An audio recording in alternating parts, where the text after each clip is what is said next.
Nous pourrions vivre des temps difficiles dans notre vie spirituelle. Toutefois, il faut être en mesure de les surmonter, de garder espoir et de rester près de Dieu.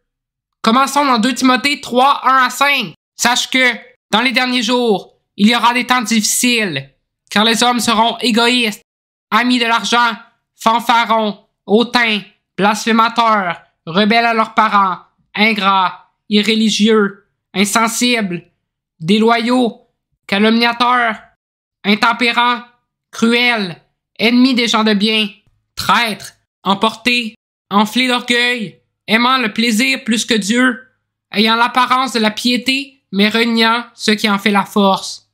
Éloigne-toi de ces hommes-là. Pour continuer, n'oublions jamais que Dieu nous sauve dans la détresse. Allons dans Psaume 34 au verset 7.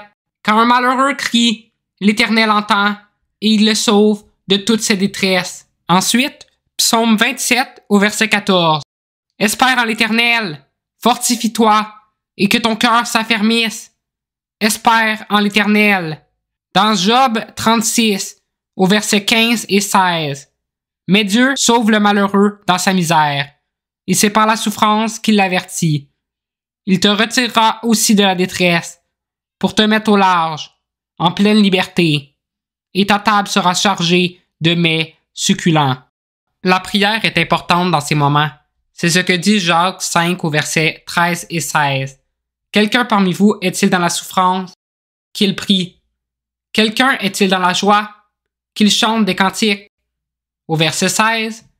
Confessez donc vos péchés les uns aux autres et priez les uns pour les autres, afin que vous soyez guéris. La prière fervente du juste a une grande efficace. Dans Romains 12, 12, réjouissez-vous en espérance. Soyez patients dans l'affliction. Persévérez dans la prière. Il exauce nos prières. Dans Psaume 138, au verset 3, le jour où je t'ai invoqué, tu m'as exaucé, tu m'as rassuré, tu as fortifié mon âme. Jésus a vaincu le monde. Il l'a dit dans Jean 16, au verset 33. Je vous ai dit ces choses afin que vous ayez la paix en moi. Vous aurez des tribulations dans le monde, mais prenez courage, j'ai vaincu le monde.